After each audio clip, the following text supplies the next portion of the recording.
Marian Spencer never stopped fighting for equality in the tri-state for more than 70 years. The granddaughter of a freed slave, she joined the NAACP at only 13 years old. Megan Mongello is here with how she lived a life of activism and change. Megan. Well, Paula, Marian Spencer's legacy helped to shape Cincinnati into the city it is today. I talked with 3 members of City Council about how she challenged the norms and won.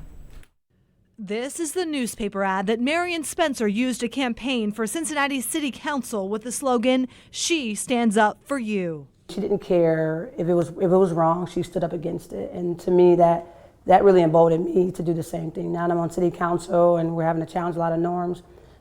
She did it in an era that was even more difficult than it is right now. So if she can do it then against immeasurable obstacles, I figure I can do the same thing.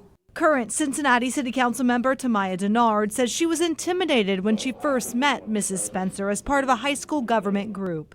She felt the same years later as an elected official.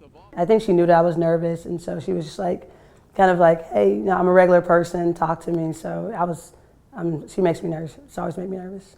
Mrs. Spencer led the way as the first African-American woman on City Council and as vice mayor. She was also the first woman to be the NAACP chapter president. Even before politics, she was an activist. She filed a successful lawsuit to integrate Coney Island. And in the 70s, improved diversity and racial isolation in public schools. Wendell Young, seen in this photo from the 80s, joined Mrs. Spencer in fighting for civil rights. Mrs. Spencer she was larger than life, and you couldn't be around her without noticing her. She never tried to call attention to herself, but she just had that kind of personality. You were going to notice her, and if she spoke, you were going to hear her. In her honor, Cincinnati named a street at the bank's Marian Spencer Way. UC named a residence hall after her, fitting because she wasn't permitted to live in a dorm on campus.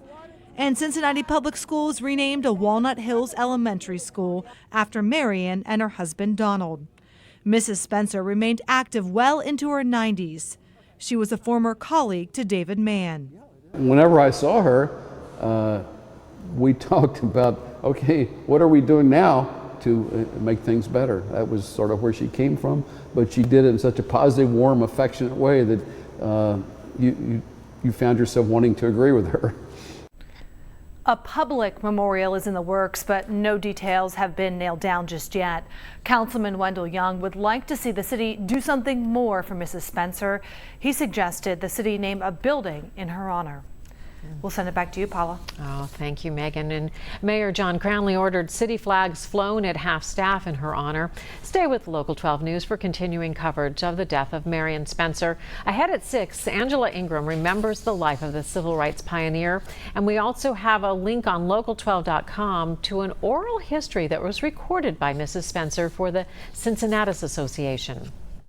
We have a wonderful country.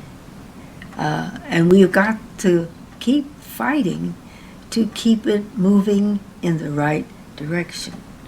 And it's not to move on a dollar basis. It should move on a morality basis. What's right in a democratic society? And what do we do to keep the doors open for everybody?